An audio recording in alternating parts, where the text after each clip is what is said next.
my soul, oh my soul, worship His holy name. Sing like never before, oh my soul, worship Your holy name. The sun comes up, it's a new day dawning.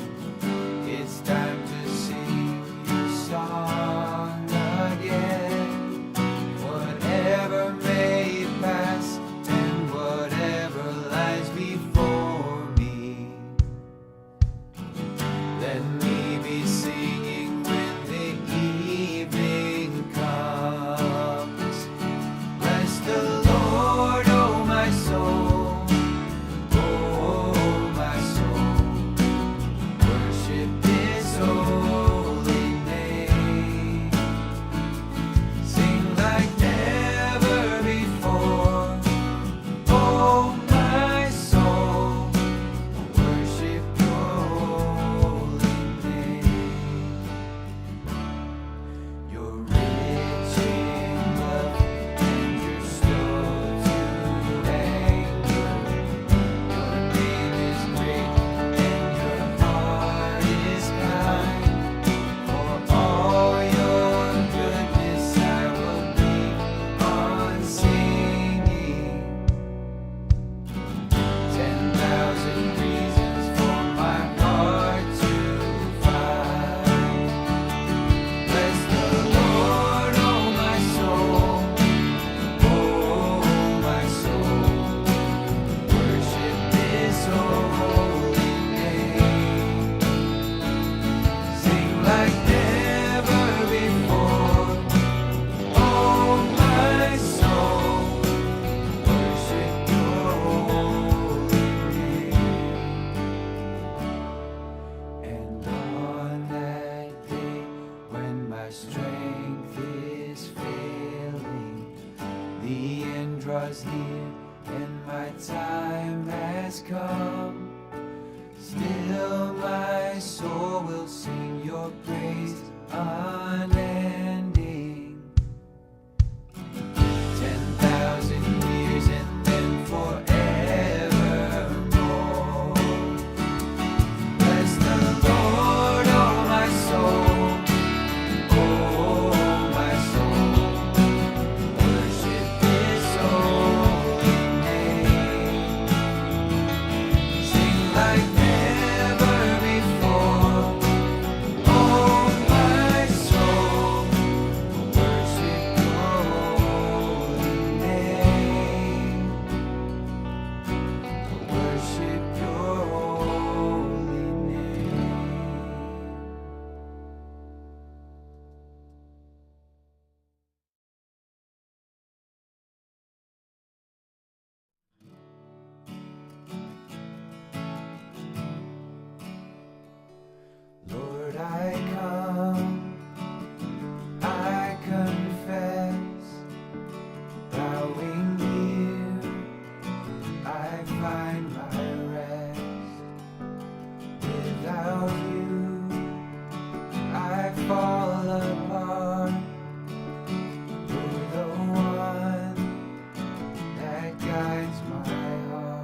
cannot stand, I'll fall on you.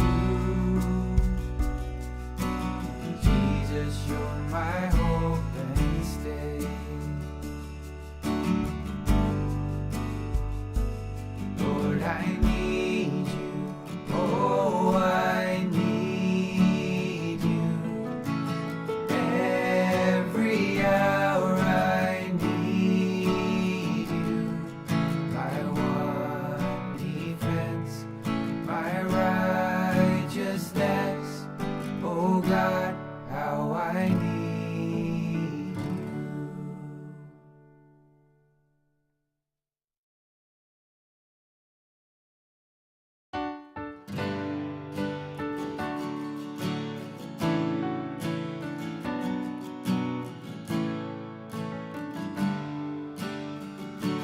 Bless the Lord, oh my soul, oh my soul.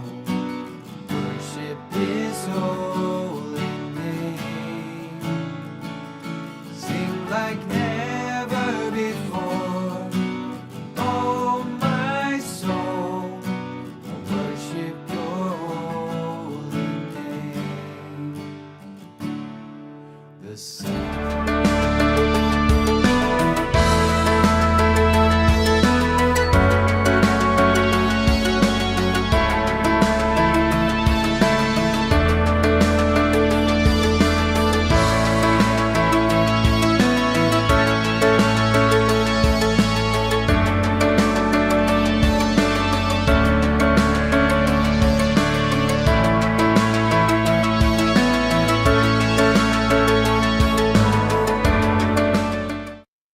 Hi, everybody, and welcome. And thank you for joining us for our Mother's Day version of Follow Your Faith.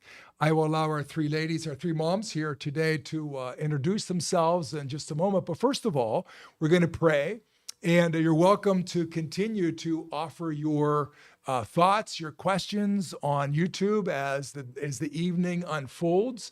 And thank you very much for watching us. And let's begin. In the name of the Father, the Son, and the Holy Spirit, amen.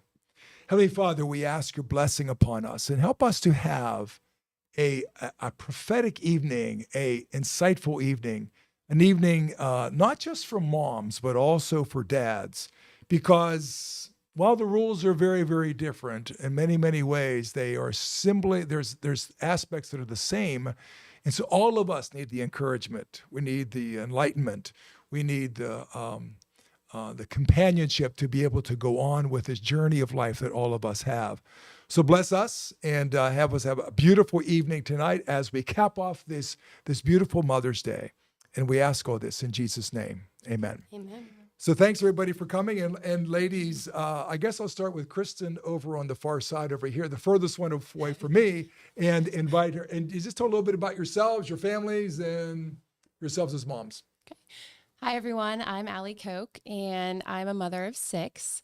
We have an 11-year-old, a 9-year-old, and 2 sets of twins. The first set of twins will be 6, and our second set of twins are almost 2.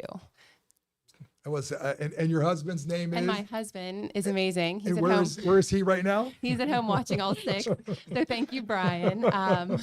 Yes, Brian's amazing. I couldn't do it without him. Very good. Very good. I'm Kristen, and I have 3 kids. I have a 6-year-old, a 4-year-old, and a 2-year-old. Got 2 boys and a little girl. And my husband's name is Nate. okay. Where's Nate also right now? good. He's also handling the kids, half of the amount that Allie's husband is, but doing a great job. 2 sets of twins, Allie. That's Interesting, huh? yeah. And Heather, we asked you specifically because your children are a little different in the process here. And my husband's at home having a beer. No. Maybe. Sorry, babe. No. Heather Nybert, 4 children, 22, 21, 19, and 16. Okay. 3 girls and a boy. It's a little different phase right now in our lives than you two, but anyway, it's exciting, and thank you for inviting me here. Very My good. husband's Yes. Joseph. Yes, and he's here. So I have a lot of questions to ask the ladies. I just ask them to be themselves and answer these as things unfold. Or maybe there's some questions on top of questions. And we'll also look, I got the screen up in front of me there. I can ask your questions.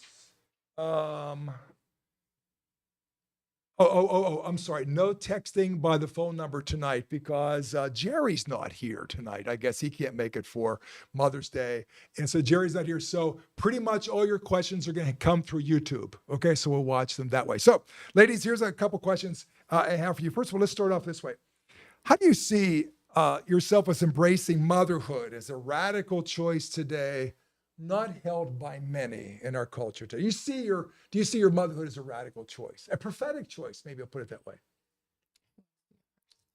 Just jump in. I mean, I don't know. Radical seems kind of extreme to me. Like, kind of when I think of radical, I think of something kind of crazy. But I think Radical being root. In other words, the Okay. word radical means at the core of what life is, maybe for a woman in Okay. some fashion. I think there's a lot of factors today. We had this discussion when I first arrived. Pressures on, getting a job, making money, all your materialistic things. You know what I mean? And you want to provide for your family. So, and part of that is maybe kids aren't the right thing for you, or you just feel you have to have kids because that's what you need to do. Check a box to have children. Yeah. There's a lot of pressure to have children. Do you think many women want do to. that? They just sort of check the box? I don't know. I don't know. Like, I guess when I read that question, it sort of felt like it maybe was trying to get at something, but I would say most people I know still like desire motherhood. Maybe that belief or that radical, like, is this rooted in womanhood is held by less than, I don't know, decades, centuries ago. But I do still think a lot of women still long for that and then they live it out. At the 4:00 mass, I said countercultural, and I had one family walk out. Maybe they're watching us right now, and said, "I don't think it's countercultural. Not countercultural. I mean, like you said, women not seeing it as an essence of who they are." Yeah. I guess not all women do. Okay, Ali, you were going to say something? I think just I'm gonna make this a little personal, but That's okay. I took this That's okay. as like, I think deep in my core, since I was in high school, I longed to be a mother. And that was something that I always had hoped for. I wasn't really that career driven. I was more like, I'm going to college because it was the next step, and I didn't have anyone to advise me, like, I didn't know Jesus then, like I knew him now, and to advise me, that maybe you don't need to go to college. Like there are other options, find your vocation. But I feel like that was a deep desire that I had in high school. And then, going on into college. And then when I went into the workforce after we got married, we had talked about me staying at home even before we had kids, so that was kind of something that was always on our hearts. So Ali, you're staying at home. Kristen, you're working at this point. Yeah. You are? Part-time working on. Oh, yeah. you're part-time. Okay. Yeah, 3 days a week. All right. Heather? Stayed home. Stayed I home. retired when I was 34. That's Before. nice. Very good. Very good. Where'd you retire from? I was a contracts manager for an environmental firm. Oh, okay. So how old were your kids then? Ella was just, let me see here. You should stay closer. I'm sorry, Ella was newborn. So Okay. Alexis was 4, Gabby was 2, and Ella was just born. I had gradually cut my hours down. Yeah. And then once Ella was born, we'd made the decision that I was just going to stay home. Yeah. Do you guys see being a mom a vocation or a job? Vocation, definitely. It ain't a job. You don't have any PTO, Don't get paid, no vacation, no yes. sick days. No performance evaluation. Yeah. No, but No yes, big deal. yes, I yes. keep asking my boss for a raise or performance evaluation. But Yeah. And who would that boss you be asking? There are no bosses there for that Yeah. one. Do you see it as a calling from God to be a parent? oh, definitely. 100%. Yeah. yes. Okay. More elaboration. Yeah. Okay. I Now, have a little story. Go My ahead. husband, Yeah, go ahead. we were with a group of people that were friends of friends, and my husband likes to give engaging questions with people that he just meets, and we always say he likes to go deep, and he asked this woman, "Your biggest regret?" And she said, "Having my daughter." And it blew him away because you just would think that everybody would embrace motherhood or being a parent, and she said it just didn't fit with her lifestyle. see, that's what I See, meant by being countercultural yeah. and being a radical choice in that regard. That's So what I kind of for meant by that. everyone, I don't think it's a calling. There are people that just, Do you think the culture has anything to do with that? absolutely. I do. Okay. Yeah, maybe like as I'm thinking about myself as a mother, and I can't speak to, other people that I know being a mom, but I definitely like I carry a lot of I don't want to say stress, but I can't think of the word. Like it's heavy because I see it as the most important, job vocation that I have. And so I do kind of ruminate over my decisions and, the things, how I lead my children, maybe a little bit more than other people might. Who sort How of you just leave your children? What do you mean? lead them. Lead. Okay, Yeah. lead them. Yes. them. Okay. Allie? Yeah, I was thinking back to when I first quit my job and put my resignation. I was a teacher at Westmont High School, and I think you were teaching whenever Taught my I came son. here. Joseph. yeah, I taught Joseph, and he was in preschool though. He was so little. And I had a teacher come up to me, and she was like, "You're never going to get this job back. Like, you'll never get it back." And I was like, "But I'll never get this time back with my children." And that was just so much more. You know, when I resigned important to me. my position as a teacher at Bellwood, I knew I would never get my job back. Mm-hmm. Back in those days, they were a dime a dozen. Teachers were. Yeah.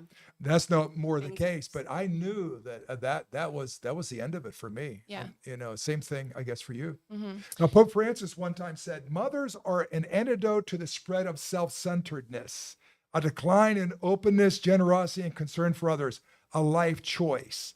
Do you see yourselves as the antidote to the self-centeredness that we see in our culture today? You as mothers, as that prophetic, again, expression of the opposite of a world that's always about me.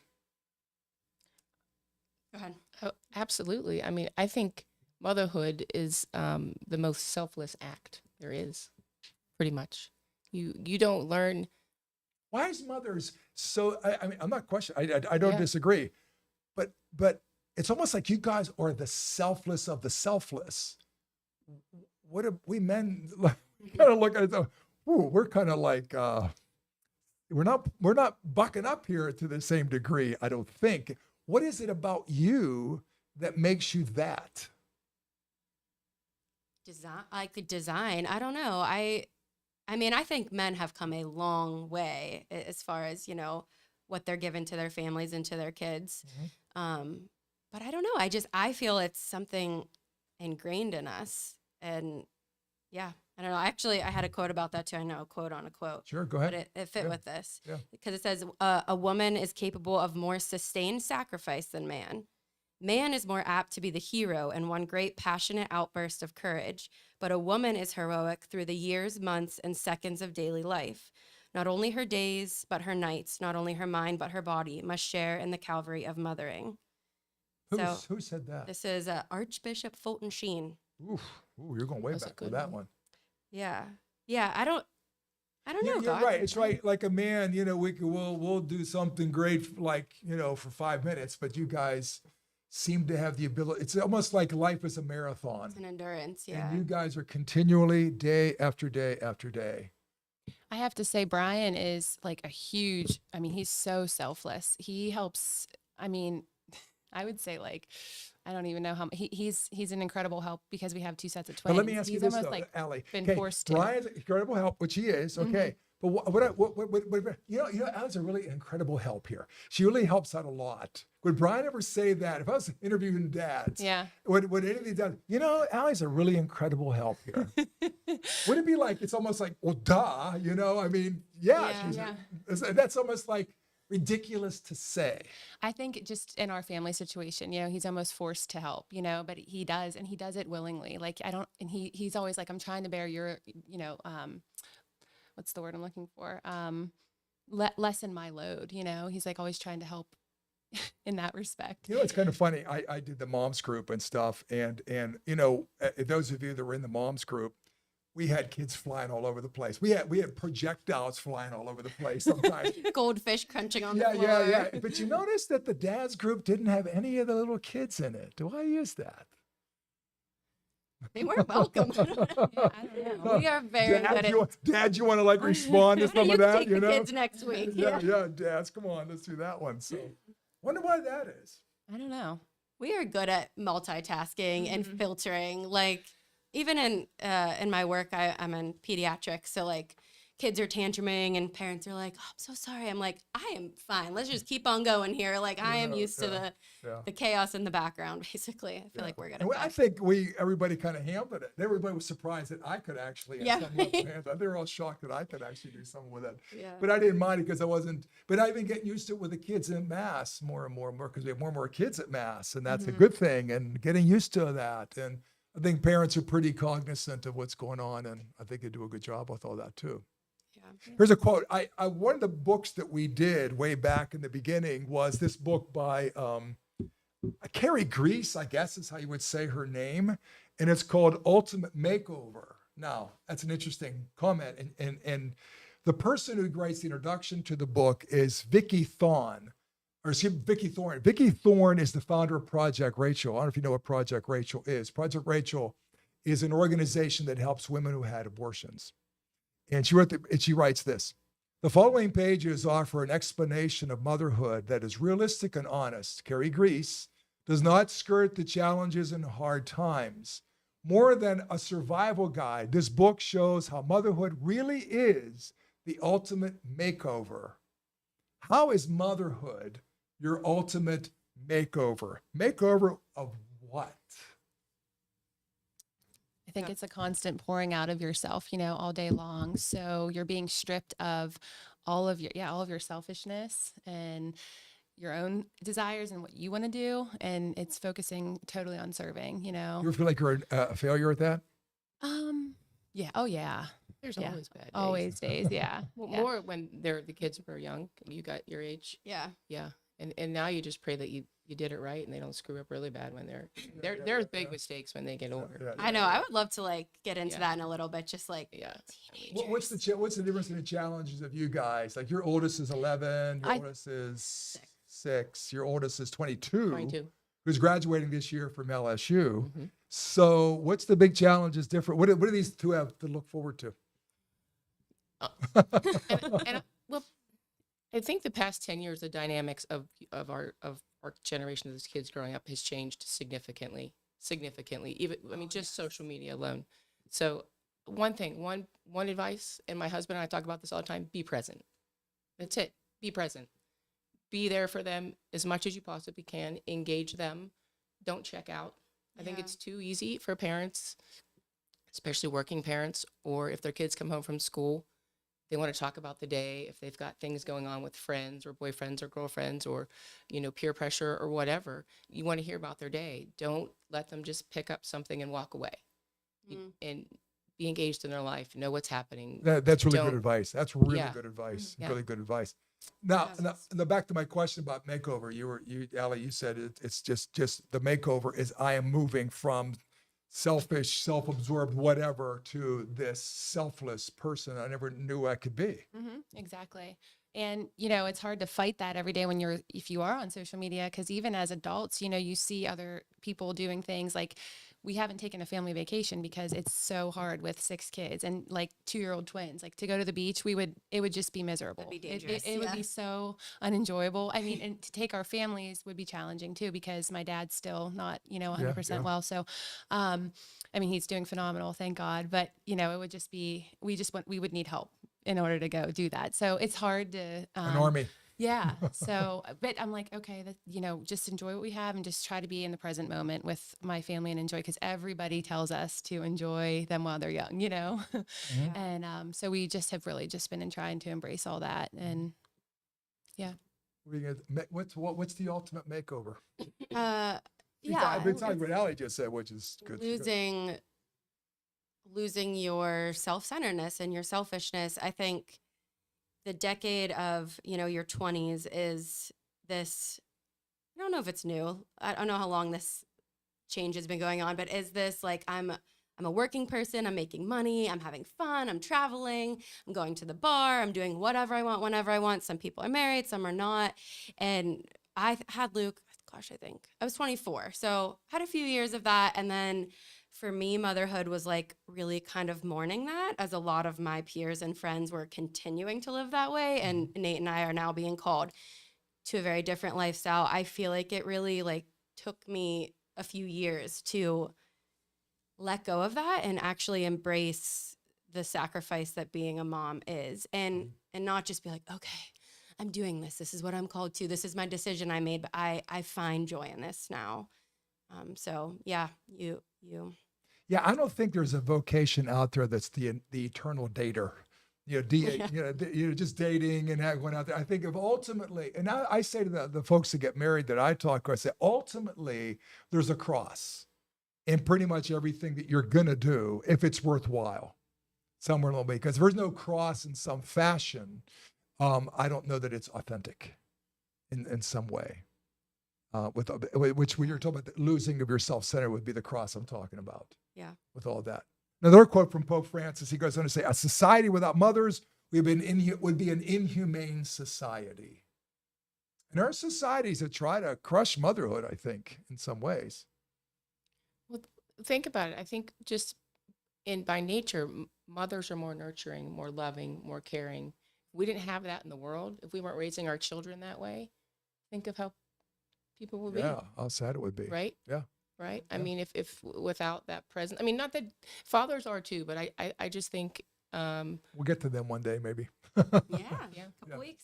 Yeah. yes. I think too, the mother sets the tone in the house, like the joy that they bring and that they carry. I don't know. I don't know if you think I'm wrong about that, but I think, the days that I'm cranky, I can sense it around my children, my husband. Whereas if I wake up and pray and have, the joy of the Lord, and just no matter how tough it is, and if I have God's grace there, and I just feel like the day goes so much better with the kids. What do you guys think about joy. that? That's a good point. The mom is the how'd you put it again? She kind of sets the mood for the Sets day. mood for the day. Yeah.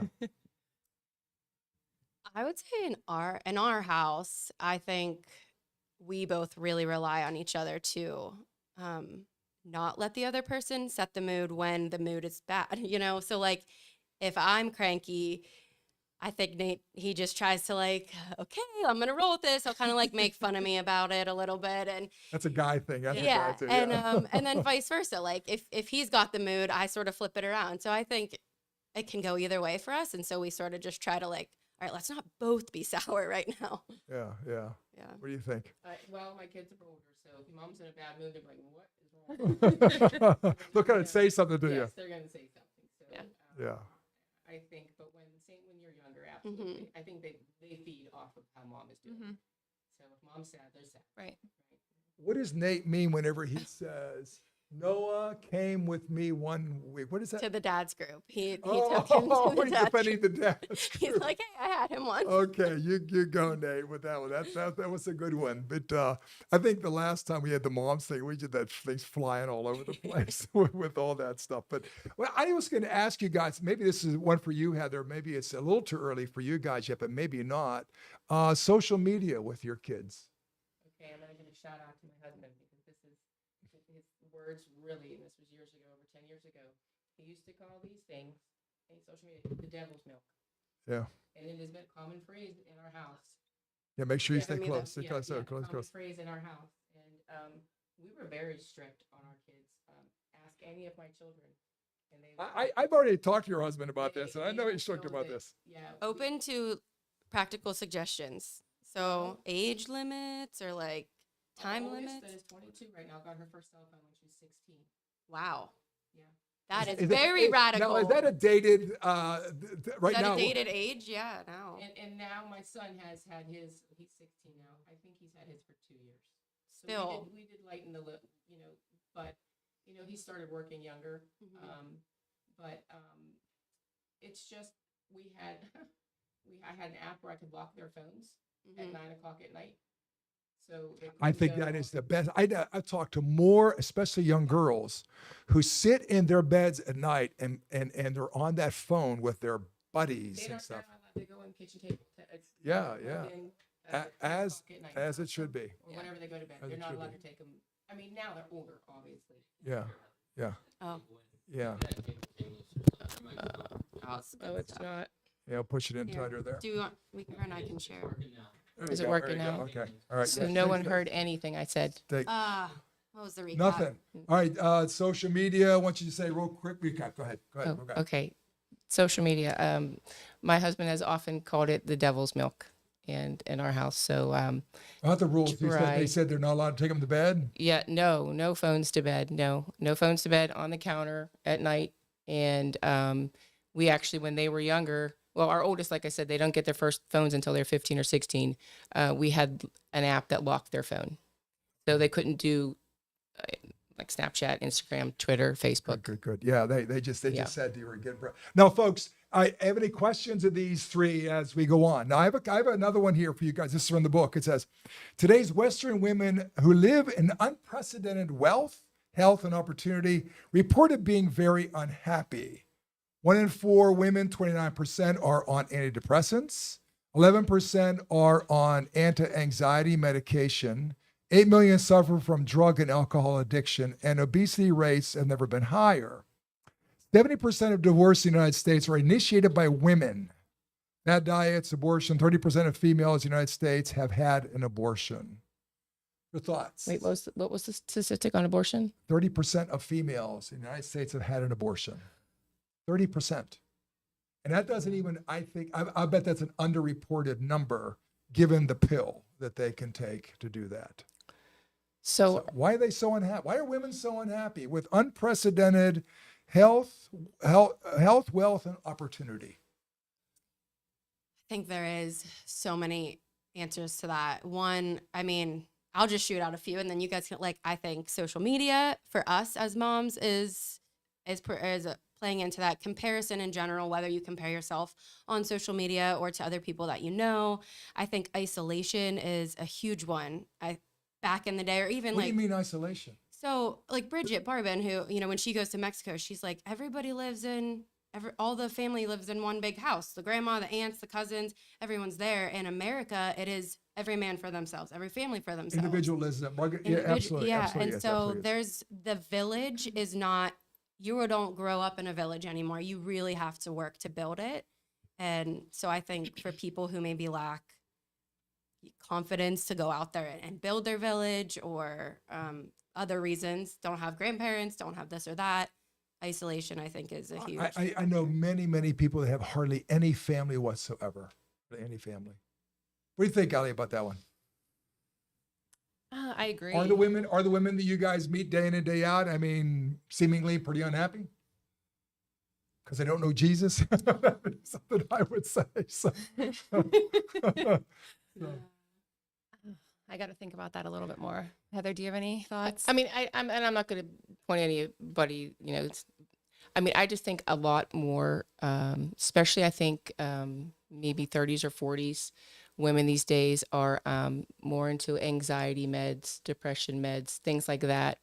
I kind of almost think, I don't want to offend anybody when I say this, they kind of take the easy way out instead of dealing with their problems. Mm-hmm. Well, I think they don't take the spiritual way out. Maybe, yeah, in my mind. maybe they have to do some self-examination. But I do believe that in terms of, you said, anxiety meds and depression, those problems absolutely do exist. And, but, with the abortion rate, 30%, that blows my mind. Mm-hmm. But I think it's underreported. yeah, it's too easy.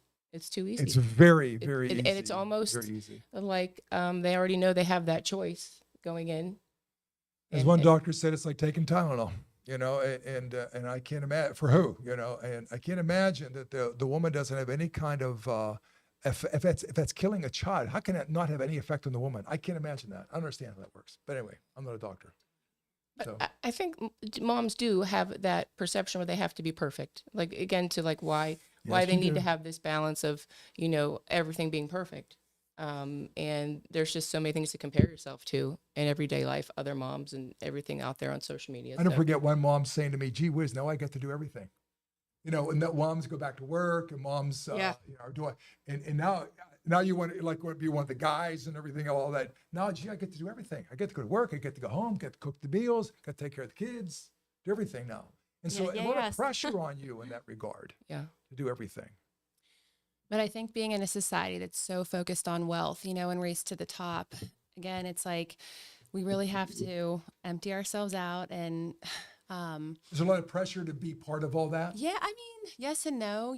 I think when I gave up my job, we lived on hardly anything, on one income for a while, and the Lord blessed us. And, it was like, we had our first. And then, like I said, I stayed at home. I gave up. Someone told me, they gave me this angel, and I'll never forget. She came up to me. It was my mom's neighbor. And she said, "Ali, it's all just stuff. The more you have, the more you make, the more you buy, And Good for her. Good that for her. for me was like, you're right. Like, I'm Okay. not going to get this time back with my kids. The stuff doesn't matter. The time raising them and, being with them matters. So, that was kind of like the answer to my prayer. And like I said, we lived on a very little income for a while. We didn't get to, do things, but I remember like money just showing up. God provided every step of the way. And then we had our second, and my husband ended up getting a raise. And like, the more we were open to life and more children, it was like, my husband kept getting these raises. It was really crazy, Interesting. It had to be a God wink and Yeah, God yeah, thing. yeah, So yeah. that's what we always say. I think a lot of that what I just shared with you, those statistics are about the unmet needs of women today, unmet needs of even moms. And another one, he goes on to say, even the dramatic rise in owning pets points to the unmet inner yearnings created by feminist failed promises.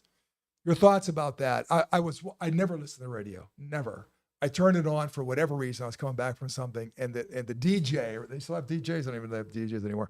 But anyway, he said 60% of adults say they would rather go to their pets for comfort than their partner. Which sort of shocked me in a way, but once it doesn't, what are the unmet needs that women are facing today in our culture that make them be on antidepressants, which make them an anti-anxiety medication or whatever? Maybe to be loved like unconditionally without any what's the word I want? Like judgment. Okay. So Do you guys feel judged sometimes? I think Yeah. yeah, I think By it's the moms soci- are all judged. society or? Oh my gosh, Yeah. if I tell anyone I have 6 kids, you should Yeah. see the responses I get. They're like, "You have 6? How many?" And it's awesome. It's like, I'm like, this is the way that God intended it for us, So On some level, yeah. on yeah, some well, level, yeah. Yeah. That was a tough Yeah. question. Yeah. Many women today have been convinced to place personal comfort and ambition above love. Our culture, someone said, is pro-lifestyle versus pro-life. Yeah. Do you see our culture as being primarily pro-lifestyle? This would go back to the radical choice, I think, again, or the idea of being countercultural. Do you see the culture as being pro-lifestyle and you and other moms choosing to be pro-life in an authentic, not that you have to pick it. I think it'd be pro-life without having, it just being, it's not just being about abortion, I don't think, myself. Mhm. It's about a lot of things. So being pro-life is supposed to bring pro-lifestyle. Lifestyle is being sold, and people have full careers selling their lifestyle on TikTok or Reels. And yeah, What's they, real? Is that another one? It's I just don't know. it's like a TikTok. It's Okay. short clips of your life that you sell to other people, and we some reason like eat it up. It's like- amazing to me how many people come in even a confessional will compare. I don't measure up to this. I don't measure up to that. Who said you had to? And where are you thinking that they're actually who they say they are in many ways? Right. Yeah. I mean, yeah, they sell beautiful homes. They sell perfect parenting approaches. They sell perfect meals. They sell all this stuff, and we buy it. And I think that is a lot of where women mothers' unhappiness comes from, is allowing ourselves to believe that our lives need to look that way instead of just living our lives and being in them. I'm glad I missed that. Yeah, I Yeah, wanted so to ask you that. Honestly, like I'm so glad that when I was in those years with my kids that none of that Yeah, did you have like any struggles with comparison not having No. a phone? Well, you never Like, had social media to the degree that No. these guys have. Yeah. No, I didn't even. I really didn't even have time either. I think I had a Facebook account, but it was like, Yeah. N- Well, not not even- nearly what it is now. yeah. But I mean, you say pro lifestyle. I think just everything is. We're such a consuming society. Like buy more, get more, do more, make more, spend more, You know, everybody wants their life to be better and bigger and than your next door neighbor, right? Mm-hmm. And I mean, as society, not saying us. Yes. Yeah. Um, so What would you like your life to look back? What would you like to see when you look back at your life at the age of 80? When you look back at your life, what would you like to see when you're sitting back someday and sitting on the porch, whatever you're doing at 80, and thinking about your life? What would you like to think about it? Kids who know the Lord. I feel like that is the number one. Amen. I totally agree. yeah, absolutely. I always tell my kids, keep him number one, keep him in your life, and that's what I pray when I pray for my kids, that they don't ever leave him. You know, it's almost, terrifying. I can tell you the families and the parents that have made that priority in their kids' lives, you can almost see it with all that. Not that kids are perfect or anything like that. Who cares about that stuff? But just that they have a foundation with all that. Anything else? You're 80, sitting back on the porch Hopefully a lot of grandchildren.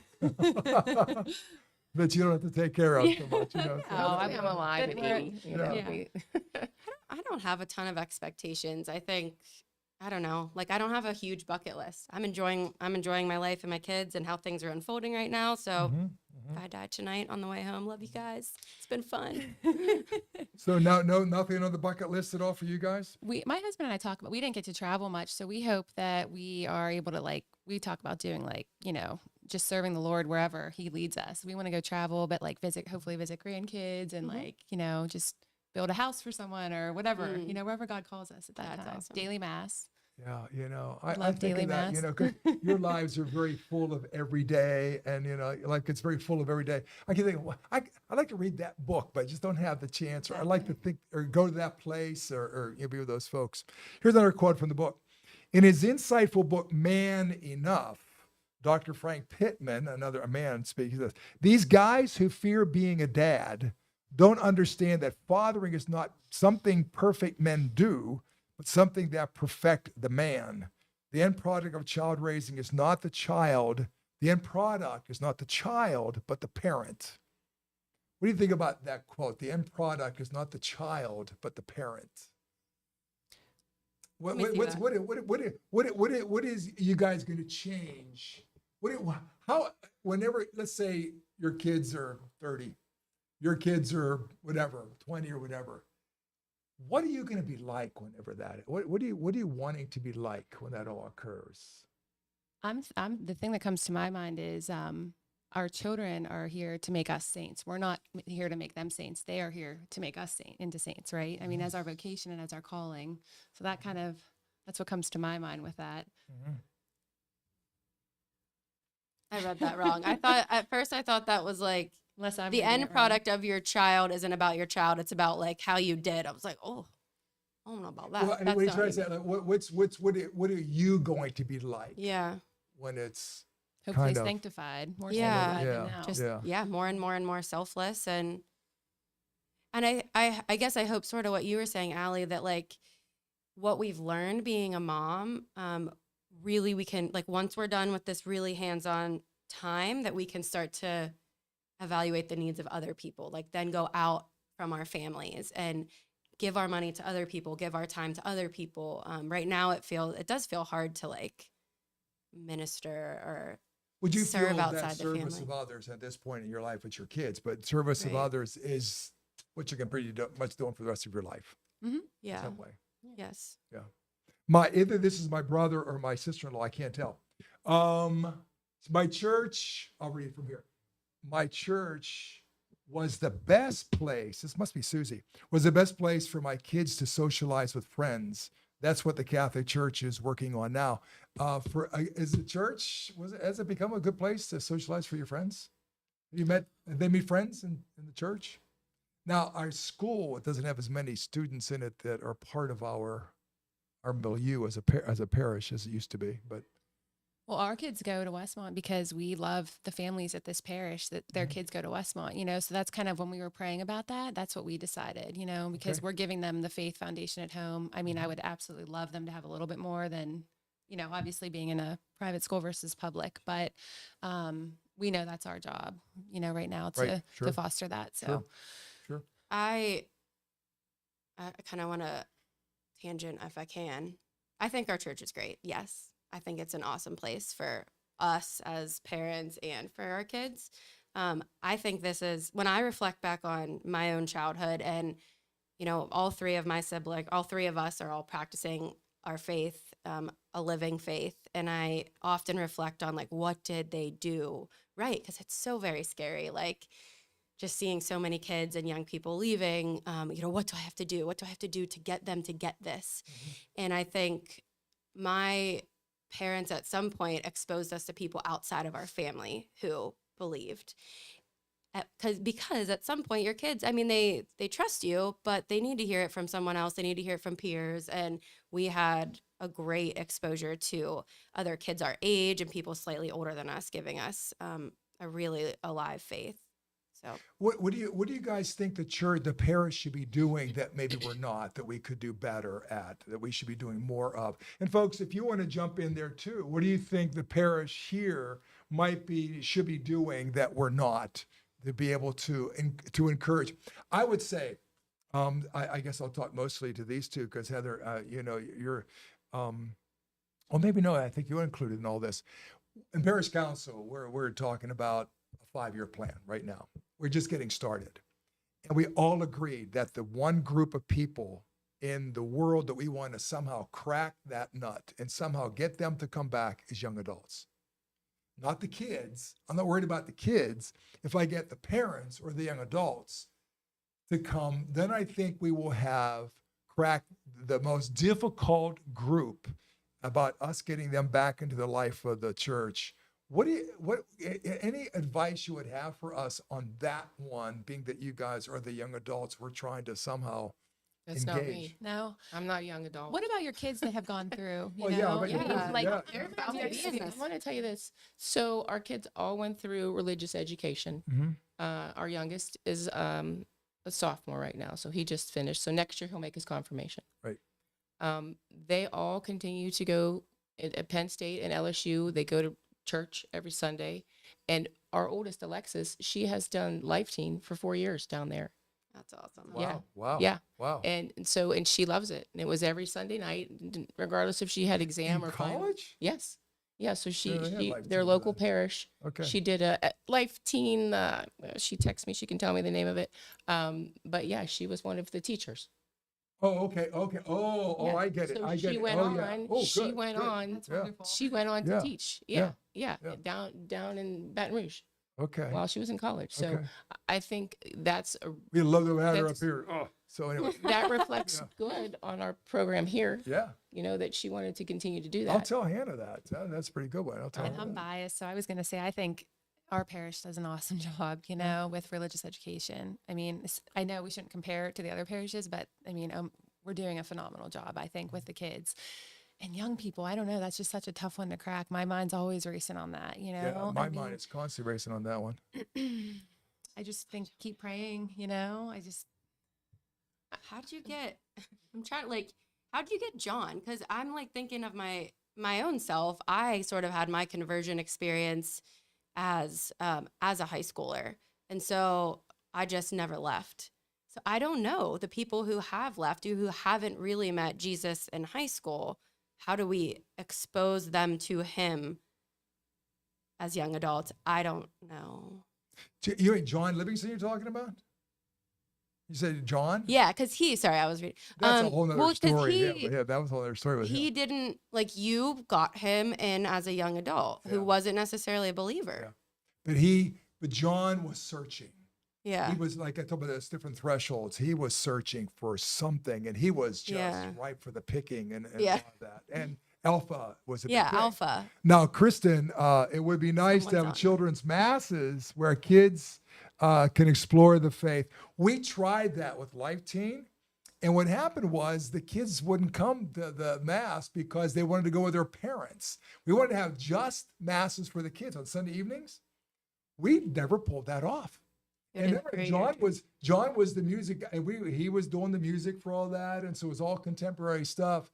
And for some reason, I think they were like afraid of us or something. I don't know, but that was the kids again. But I'm not Young thinking so adults. much about the kids. I'm thinking more about the young adults, 25 to 40. I'm thinking about that crowd. That's the crowd I think we really want to try to somehow be able to engage in a deeper level. How can we get those guys involved with all this? I think personal invitation, Mhm. really, truly. I mean, Alpha is a great place to invite, Yeah. but it, We had a lot of younger folks this time around with Alpha. yeah. We did, with all that. Edith Stein stated that motherhood is the core of every woman's heart. Motherhood is the core of every woman's heart. Every woman.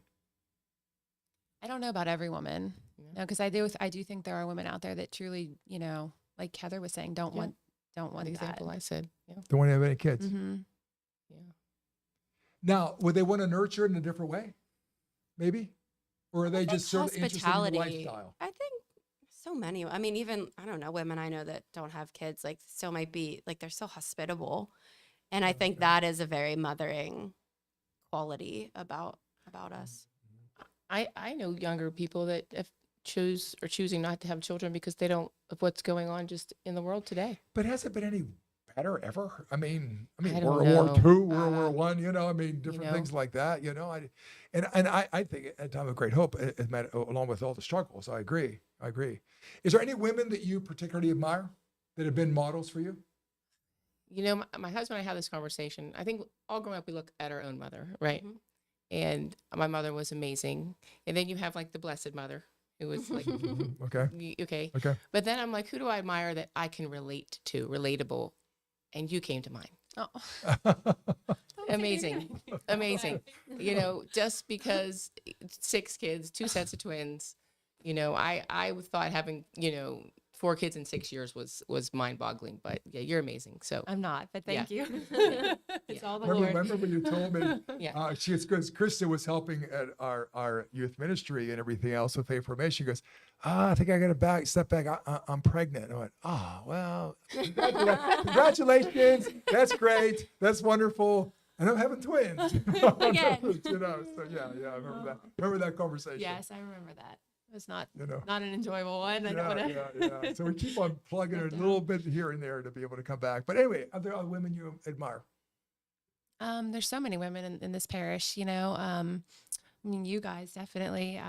Obviously, the Blessed Mother. If it wasn't, I think about that a lot too. Like, I think if it wasn't for her, especially in my college years, I prayed the Rosary every day in college, even while making the choices that I shouldn't have been making. And I think about her prayers.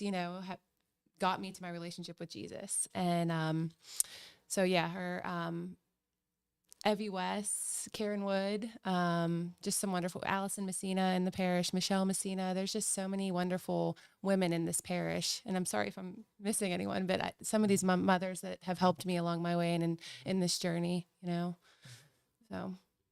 Yeah, I reflected on this question before coming. I mean, my mom for sure, that it's a given, I guess. She did a good job, and there's a lot of things she did as a mom that I'm trying to do or just reflect on a lot. And I would say Audrey Schaefer, I'm like, how'd you get all your kids to stay here? You must have.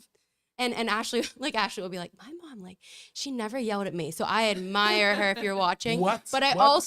also try not to I'm like, Audrey, she just has that extra something. My mom always says the extra mom gene, that some moms just have that patience. So I'm like, I don't know if I have that. I do yell sometimes, but no, she's awesome. Mom Gene. Yeah. Just that extra patience. Oh my gosh, I can't forget my own mother and my mother-in-law too. My goodness, if they're watching. Is there Yeah, any you too. women in history? Oh, Any women in goodness, yeah. history? I can think of some men in history that but Saints, I think about Saint Anne, Saint Therese of Lisieux, Saint Rita. She was a big one. who's Saint Rita? Saint Rita is the saint of the impossible. So I used to pray for her intercession all the time with just different cases, different things that came up. I don't know. I can't say I model my motherhood after anyone I guess, can you I admire agree. someone without? Yeah. Oh yeah, Yeah. I'm not asking you to Yeah. model your motherhood Okay. but I guess that's what I'm anybody in thinking. history Admire. or whatever that Yeah. you think would be Mother someone. Teresa. I mean, Yeah. yeah. Sue, you mean? No, Mother Teresa. Oh, well, okay, Yeah. all right, yeah. Now, Sarah's Mother Teresa never had any kids. Right. But just that like ability to pour yourself out and care for other people and her story, what we know, without having consolation while doing it. And that's a big part of Yeah, motherhood. that's an interesting story on her part. But like, what do you guys think about women who never get married? Mother Teresa. I was watching the news before I came over, and this sister who was in charge of Catholic Charities in the Rio Grande, and she was talking about the people coming across. And I was just listening to her talk of this compassion that she had for those people coming across the border, just trying to. And she said it's all they want to do is live in a place where they feel safe, because they don't feel safe where they are, and they want to be safe, and they just want to have a home. They just want to have some place, that they can nurture their children, And she's a sister. What do you think about women like that, who never had children? Do they have the mother gene too, in some fashion? I think so. Yeah, What about definitely. men like me? In some sense, I never had any kids. Are we saying, do you have the mother gene? No. I don't know why I threw that in there. Yeah, no, Matt. Skip that. That's cool. I mean, yeah, that when you put it that way, when you asked that question earlier about the motherhood gene, yeah, I mean, there's spiritual mothers and godmothers that don't have children, or women that can't have children. Yes, like they're. Yeah, they can't have children. Yeah, I mean, goodness, what a cross, Yeah. So most definitely, a they great have that. friend of mine, who actually was a student of mine at Guilfoyle, who went on to get a degree in theology in University of Chicago, a doctorate, which is the premier theology school in the United States, and now teaches at Duquesne University. She couldn't have children because of endometriosis, which was so severe. I never knew it could be so severe. It could actually move to all your organs, with all those. And she adopted 3 great kids, and as a beautiful family, could never have any kids. What do you want to say to those folks that can't have any kids? There's places to. I mean, my sister doesn't have kids right now. I don't know if she ever will or not, but she is like the doting aunt, and she really, she pours love into all of her nieces and nephews, and she works in child and adolescent psychology. So I think the medical field is such a mothering field. I think about, again, in pediatrics, like the male doctors that I work with, so smart, and you definitely want to go to them when you I don't know. Yeah, just I need to know what's wrong with my kid. But the people really gravitate towards the female doctors, because a lot of moms or parents, they just want to be heard, and the female doctors are really good at that. Mm-hmm.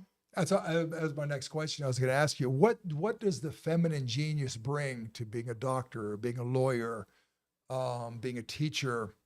What are some other professions with all that? What do women bring to the world that we live in today that's so critical that we have you there in those different positions as well?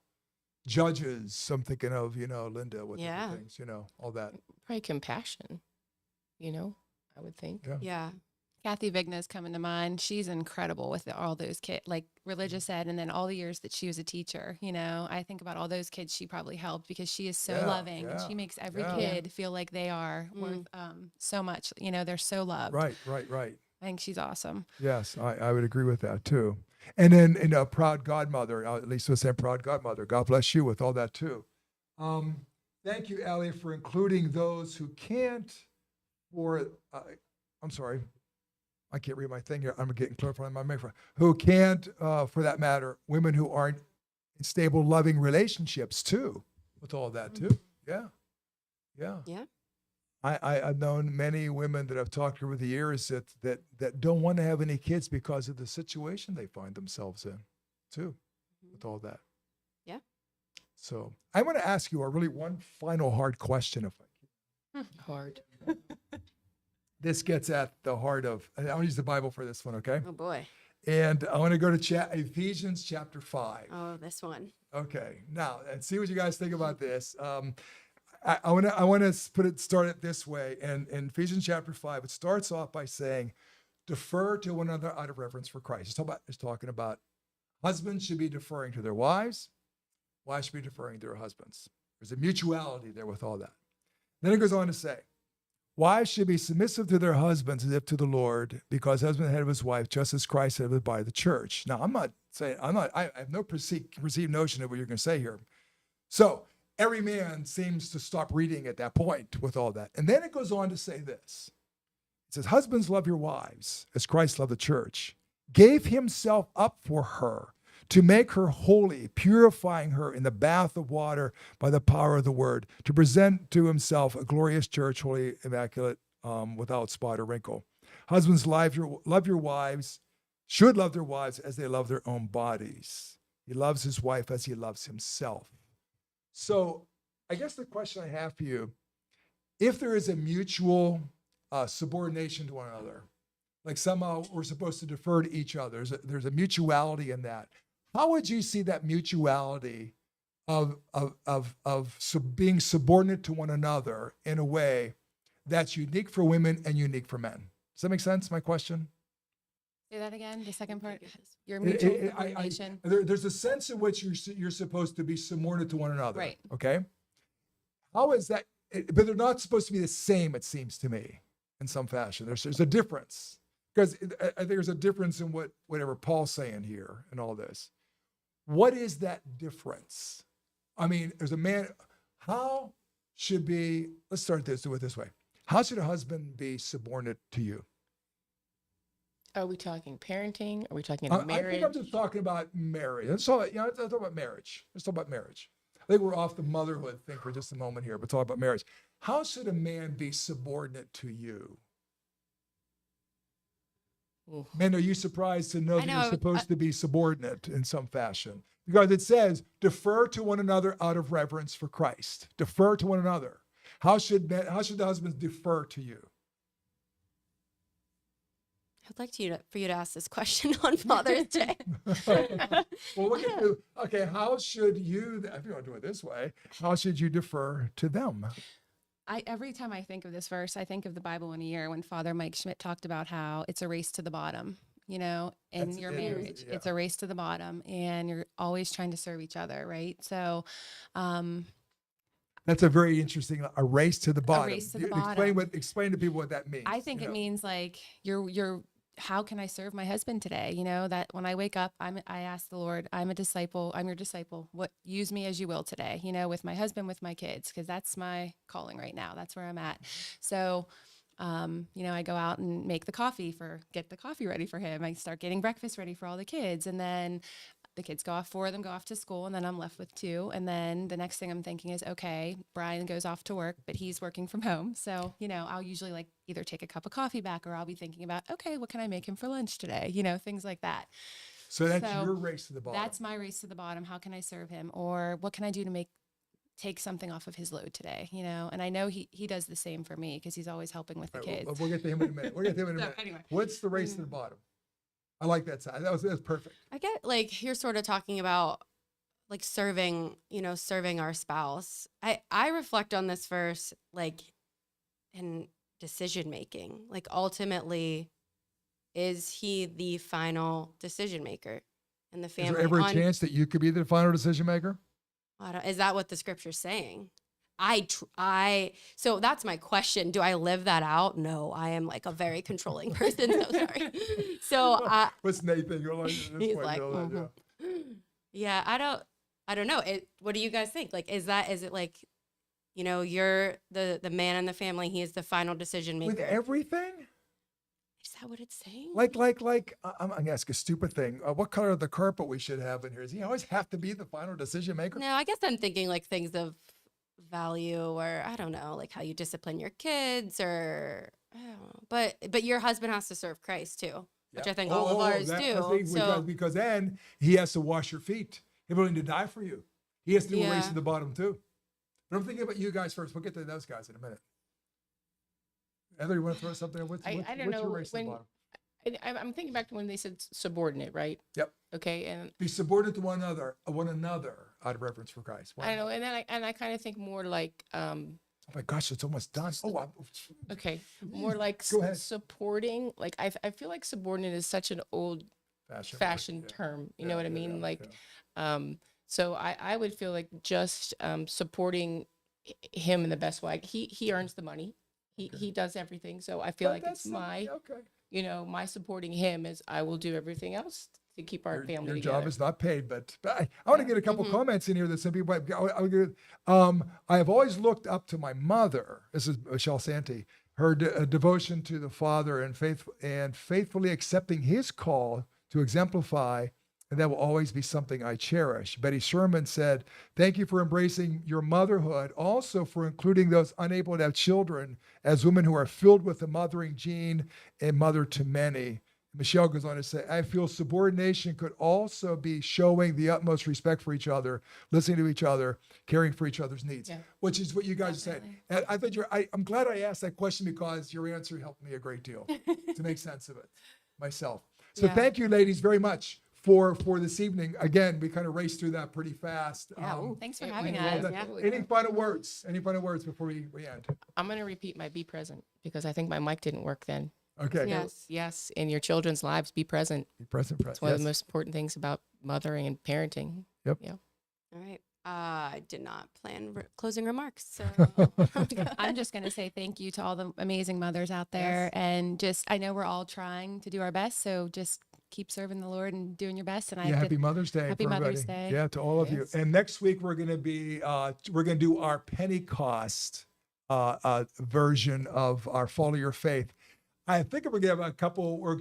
We might try to have a couple guest speakers then too, not from our tradition. But I won't let you know exactly who they are because I'm not quite sure exactly who that might be.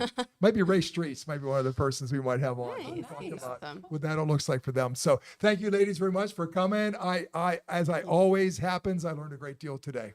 With all Awesome. that. Thank you. Thank for Thank you very having much. us. Thank you. Thanks for watching, everybody, and have a great evening. Happy Mother's Day.